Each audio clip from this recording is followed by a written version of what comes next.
The travel agency has expanded its business and decided to include several new branches. Consequently, the air ticket reservation process we've developed so far will be an activity to be done at all branches. This means that, at a given time, there will be personnel from all the different offices executing the same process on the workflow server.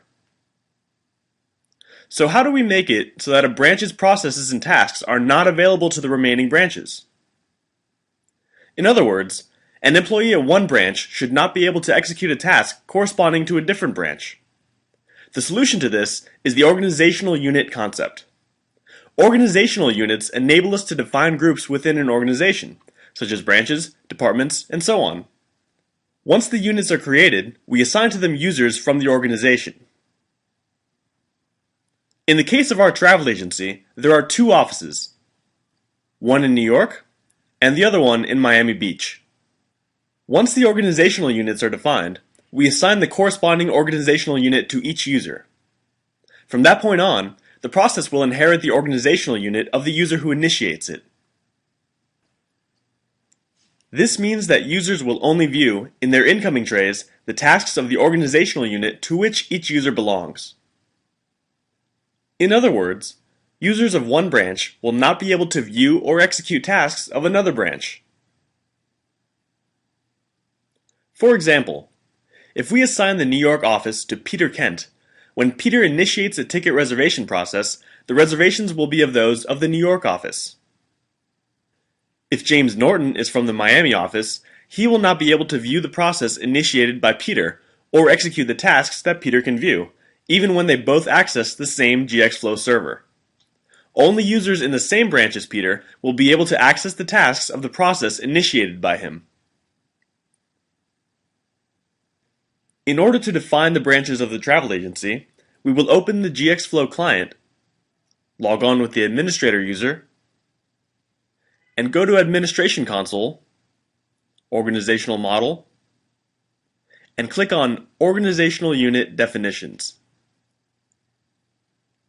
Here, we define the type of organizational unit that the firm has, such as branch, department, division, and so on. To create a definition of organizational unit, we press the plus button, and in the window that opens up, we write the type of organizational unit, which in our case is subsidiary, along with the description.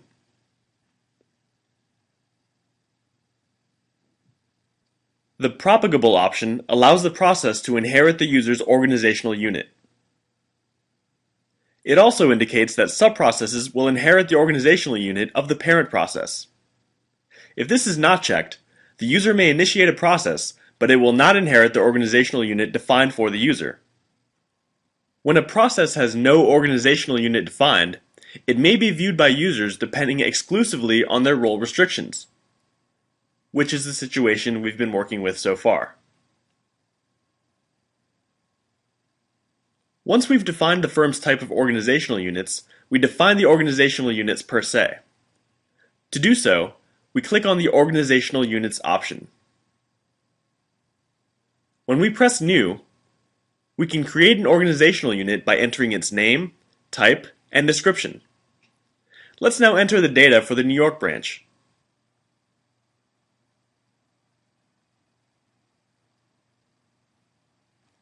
And then we do the same for the Miami branch.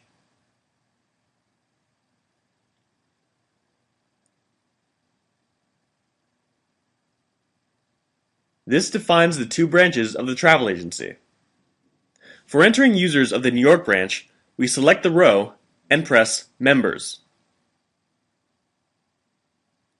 In the window, we check Anna and Peter as belonging to the New York branch. Prior to defining users of the Miami branch, we must create them.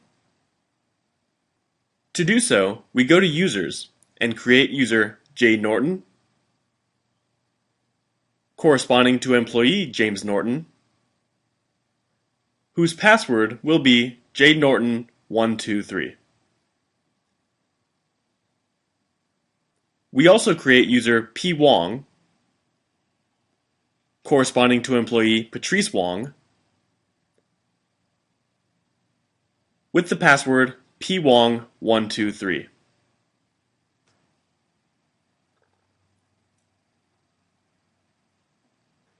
Once we've created the users, we define their roles. We select user J. Norton and press the Roles button. In the Roles application, we define James as manager and press OK. Then we select Patrice and define her as an employee. From here we can define Patrice's and James's organizational units. Located in P. Wong, we press the Organizational Units button and select Miami. Now we select J. Norton and assign him to Miami as well. This is how we define the manager at New York to be Anna Smith, with employee Peter Kent, while the manager in Miami is James Norton, and Patrice Wong is an employee at that branch. Now let's test the definitions we just made in runtime. First, we sign out and log on with user P. Wong. Then we press the New button and initiate an air ticket reservation process. In the incoming tray, we can see the ticket reservation task as pending execution. Since Patrice has the travel agency employee role, she could initiate the process, and she has the permits to execute the ticket reservation task. And because Patrice is from the Miami office, the process initiated should have inherited the Miami organizational unit. To verify this, we log on as administrator user, then select Processes in the Process Manager. We can see that the process initiated by user Patrice Wong is being executed. If we select the process and go to More Actions, we can select Organizational Units. This way, we can see that the process belongs to the Miami branch because it inherited the definition of Patrice Wong's organizational unit as expected. Now let's sign out and log on with user Peter Kent from the New York branch.